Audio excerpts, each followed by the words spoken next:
शशि सिंह है और मैं राज्य कर्मचारी संयुक्त परिषद शशि सिंह गुट से मैं हूँ, प्रदेश अध्यक्ष हूँ।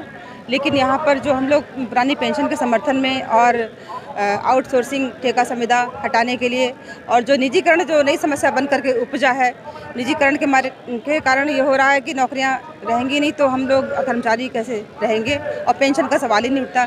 हम लोग अटेवा के समर्थन में सारे कर्मचारी आए हुए हैं।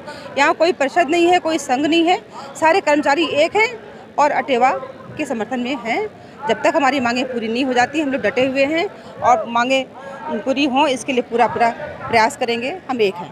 क्या पूरे प्रदेश से कर्मचारी आए हैं? बिल्कुल, पूरे प्रदेश से भी आए हैं और समर्थन में देश के लोग भी हैं, वो भी आए हैं। दिल्ली से भी लोग आए हुए हैं और बाहर से भी लोग आए हुए हैं, लेकिन प्रदेश का पूरा कर्मचारी एकजुट हो चुका है। और ये अटेवा जो बेसिकली शिक्षक लोगों का समूह है, हम उनके साथ खड़े हुए हैं और अंत तक खड़े रहेंगे। हमें पूरा भरोसा है कि हमें हमारे अधिकार मिलेंगे। क्या सरकार को मनाने के लिए मजबूर होना पड़ेगा मानने के लिए? सरकार जो है वो एक संरक्षक की तरह होती है और संरक्षक को ध्यान रखना चाहिए कि हमारे साथ जो हमारे हैं कर्मचारी वो दुखी ना रहें, सरकार को मानना पड़ेगा। गौतम कुमार हूँ, राज्य कर्मचारी संघ परिषद शशि सिंह गुट का प्रदेश का महामंत्री हूँ।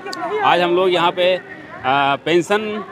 न्यू पेंशन स्कीम को समाप्त करने और पुरानी पेंशन को शीघ्र बहाल करने के उद्देश्य से अटेवा के समर्थन में आए हुए हैं।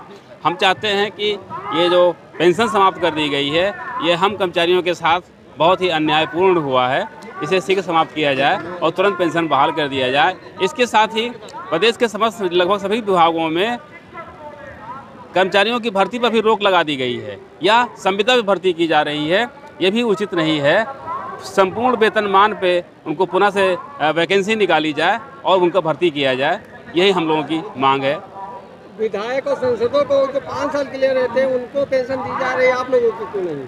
यही तो लड़ाई है कि विधायक सांसद जो हम ही लोग चुन के भेजते हैं उनको 3-3, 4-4 पेंशन या कम से कम एक बार चुनाव चयनित होने पर, एक बार चुनाव जीतने पर कम से कम एक पेंशन तो मिली जाती है, लेकिन उनको कई पेंशन मिल जाती है और कर्मचारी जो उन्हें सांसद विधायक बनाते हैं उनके मुंह का निवाला छीन लिया गया है।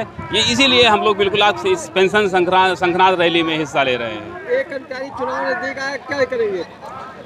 जाहिर सी बात है, जो हमारे हित की बात नहीं करेगा, जो कर्मचारी हित की बात नहीं करेगा, उसके लिए हम सत्ता से उखाड़ फेंकेंगे। वो देश पे शासन नहीं करेगा, वो देश पे शासन नहीं कर पाएगा।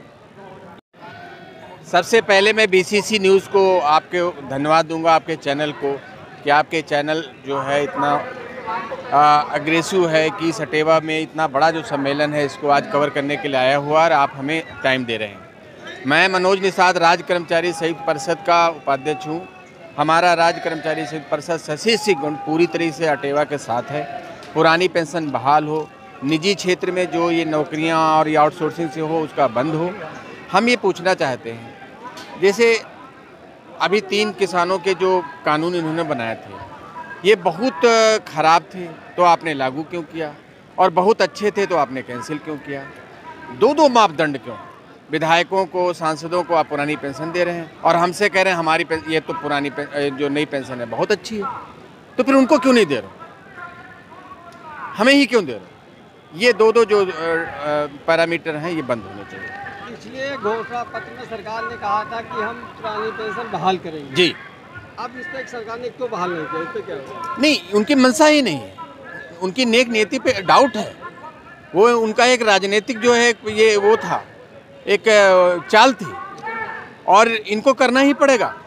भाई देखिए, एक आदमी 30 साल, 40 साल, 45 साल नौकरी करता है और उसके बाद बुढ़ापे पर उसको 2000 रुपये की पेंशन मिलेगी, उसको 3000 रुपये की पेंशन मिली थी। ये भाई अन्याय नहीं होने देंगे और ये निश्चित है पूरा कर्मचारी संगठन, कई कर्मचारियों के संगठन एक साथ आज अटेवा में इकट्ठा हैं। अगर इन्होंने पुरानी पेंशन बहाल नहीं की, यहाँ तक कि मैं कहेंगे निजी क्षेत्र को बंद, जो आउटसोर्सिंग से ये बंद करें, ये भी इनकी चाल है, तो ये प्रदेश में आने वाली अभी जो चुनाव होने हैं इन पर इनको भुगतना पड़ेगा। निजीकरण से इनके सरकार को क्या फायदा है? निजीकरण से फायदा क्या है भाई? आप समान वेतन होना चाहिए। एक आदमी 40,000 या 50,000 के बराबर काम करता है, उसको आप 10,000 दोगे, पूंजीपतियों को फायदा होगा। पूंजीपतियों के हाथों में आप पूरे संसाधन सौंप रहे हैं, ये फायदा है। सरकार के बारे में आप क्या कहना चाहते हैं? सरकार देखिए, जैसे हमारे अध्यक्ष मैडम ने कहा आप संरक्षक हैं, तो संरक्षक हैं तो हम लोगों की जो मांग है एक जैसे संरक्षक तौर पर सुनिए, हमारी जो जायज़ मांगों को मानिए, और अगर आप नहीं मानते हैं तो हम समझेंगे कि आप हमारे जो है उचित संरक्षक नहीं हैं, फिर हमें दूसरे विकल्प के बारे में सोचना पड़ेगा। क्या एक दिन के धरना प्रदर्शन लाखों आदमी यहाँ पर आया हुआ, जी, सरकार की बात मान लेंगी? बिल्कुल इनको मानना ही पड़ेगा भाई। किसान आंदोलन इतने दिनों से चल रहा था, क्यों? और हमारा ये आज का आंदोलन नहीं है, हम काफ़ी दिनों से और काफ़ी महीनों से वर्षों से संघर्ष कर रहे हैं पुरानी पेंशन पे, इनको करना ही पड़ेगा। यहाँ पर कहाँ किस प्रदेश से उसे आए हैं, जिले से?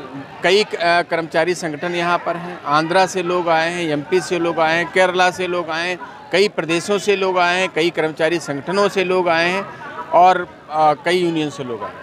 क्या चुनाव नजदीक आ रहा, सरकार पेंशन बहाल करेगी? जी, इनको करना ही होगा। जो अगर नहीं किया तो क्या तो भुगतना होगा इनको।